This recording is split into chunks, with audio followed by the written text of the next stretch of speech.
ಇನ್ನು ಎಲ್ಲ ಆಯಿತು, ಪ್ಲಾಸ್ಟಿಕ್ ಅಕ್ಕಿ ಒಂದು ಬಾಕಿ ಇತ್ತು, ಅದು ಕೂಡ ಬಂದಿದೆ. ಈಗ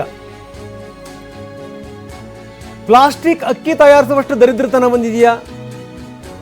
ಎಂಥ ಸ್ಥಿತಿ ನೋಡಿ. ನ್ಯಾಯಬೆಲೆ ಅಂಗಡಿಯಲ್ಲಿ ಅದು ಕೂಡ ಸಾಮಾನ್ಯವಾಗಿ ನ್ಯಾಯಬೆಲೆ ಅಂಗಡಿನಲ್ಲಿ ಅಕ್ಕಿ ತೆಗೆದುಕೊಂಡಿರುವಂಥವ್ರು ಅದನ್ನು ನೋಡಿ ಖುಷಿ ಪಡ್ತಾರೆ, ಬಿಡಪ್ಪ ಕಡಿಮೆ ಬೆಲೆ ಸಿಗ್ತಾ ಇದೆ ಅಂತ. ಯಾಕೋ ನೀರಿಗೆ ಹಾಕಿದಂಥ ಸಂದರ್ಭದಲ್ಲಿ ತೇಲ್ತಾ ಇದ್ವು ಅಕ್ಕಿ ಕಾಳುಗಳು.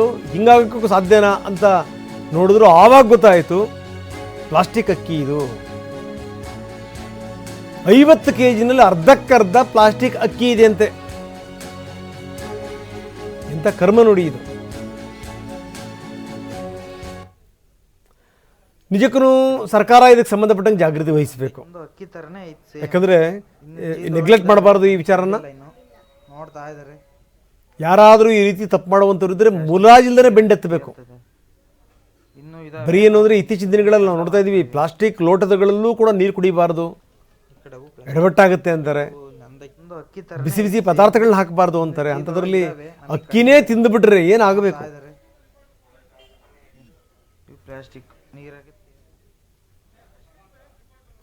ಬನ್ನಿ, ನಮ್ಮ ಪ್ರತಿನಿಧಿ ಅಶ್ವೇತ್ ನಮ್ಮ ಜೊತೆಗೆ ಈಗ ದೂರವಾಣಿ ಸಂಪರ್ಕದಲ್ಲಿದ್ದಾರೆ. ಅಶ್ವೇತ್, ಏನಿದೆ ಇದು? ಈ ಥರ ಪ್ಲಾಸ್ಟಿಕ್ ಅಕ್ಕಿ ಅದನ್ನು ಮಾಡೋವಂಥ ದರಿದ್ರತನ ಬಂದಿದೇನ್ರಿ?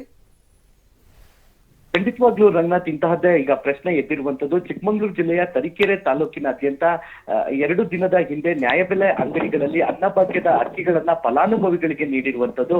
ಪ್ರಮುಖವಾಗಿ ಏನು ತರೀಕೆರೆ ತಾಲೂಕಿನಲ್ಲಿ ನೀಡಿರುವಂತಹ ಅಕ್ಕಿ ಏನಿದೆ ಅದರಲ್ಲಿ ಈಗ ಪ್ಲಾಸ್ಟಿಕ್ ಮಾದರಿಯ ಅಕ್ಕಿಗಳು ಈಗ ಪತ್ತೆಯಾಗಿರುವಂತದ್ದು ಫಲಾನುಭವಿಗಳಿಗೆ ಶಾಕ್ ಅನ್ನ ನೀಡಿದೆ. ಪ್ರಮುಖವಾಗಿ 50 kg ಮೂಟೆಯಲ್ಲಿ ಅರ್ಧಕ್ಕೆ ಅರ್ಧದಷ್ಟು ಅಕ್ಕಿಯಲ್ಲಿ ಪ್ಲಾಸ್ಟಿಕ್ ಮಾದರಿಯ ಅಕ್ಕಿಗಳು ಪತ್ತೆಯಾಗಿರುವಂತದ್ದು. ಅದನ್ನ ನೀರಿಗೆ ಹಾಕಿದ ಸಂದರ್ಭದಲ್ಲಿ ಆ ಅಕ್ಕಿ ಕಾಳುಗಳೇನಿದೆ ಅದು ನೀರಿನ ಮೇಲ್ಭಾಗದಲ್ಲಿ ತೇಲ್ತಾ ಇರುವಂತದ್ದು ಫಲಾನುಭವಿಗಳಿಗೆ ಸಾಕಷ್ಟು ಆತಂಕಕ್ಕೆ ಕಾರಣವಾಗಿರುವಂತದ್ದು.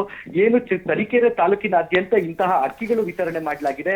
ಇದಕ್ಕೆ ಸಂಬಂಧಪಟ್ಟಂತೆ ನಿರಂತರವಾಗಿ ತರೀಕೆರೆ ತಹಶೀಲ್ದಾರ್ಗೆ ಒಂದು ದೂರನ್ನ ಕೂಡ ನೀಡಿರುವಂತದ್ದು. ಇವಾಗ ಆ ಒಂದು ಏನು ಅನ್ನಭಾಗ್ಯ ಅಕ್ಕಿಯಲ್ಲಿ ಬಂದಿರುವಂತಹ ಅಕ್ಕಿ ಏನಿದೆ ಅದನ್ನ ಈಗ ಪರಿಶೀಲನೆ ಮಾಡ್ಲಿಕ್ಕೂ ಕೂಡ ಒಂದು ಸೂಚನೆಯನ್ನ ಕೂಡ ನೀಡಿರುವಂತದ್ದು. ಪ್ರಮುಖವಾಗಿ ಕಳೆದ ಕೆಲವು ದಿನಗಳ ಹಿಂದೆ ಏನು ಪ್ಲಾಸ್ಟಿಕ್ ಅಕ್ಕಿಯ ಮಾದರಿಯಲ್ಲೇ ಅಕ್ಕಿ ಕೆಲವು ನ್ಯಾಯಬೆಲೆ ಅಂಗಡಿಗಳಲ್ಲೂ ಪತ್ತೆಯಾಗಿತ್ತು. ಅದೇ ರೀತಿಯ ಮಾದರಿಯಲ್ಲಿ ಈಗ ಚಿಕ್ಕಮಗಳೂರು ಜಿಲ್ಲೆಯ ತರೀಕೆರೆ ತಾಲೂಕಿನಲ್ಲೂ ಕೂಡ ಪತ್ತೆಯಾಗಿರುವಂತದ್ದು. ಜೊತೆಗೆ ಏನು ಈ ಅನ್ನಭಾಗ್ಯದ ಅಕ್ಕಿ ಏನಿದೆ ಅದನ್ನ ಕಳಪೆ ಗುಣಮಟ್ಟದಲ್ಲೂ ಕೂಡ ನೀಡಲಾಗ್ತಿದೆ ಎಂಬ ಒಂದು ಆರೋಪ ಕೂಡ ಕೇಳಿ ಬಂದಿತ್ತು.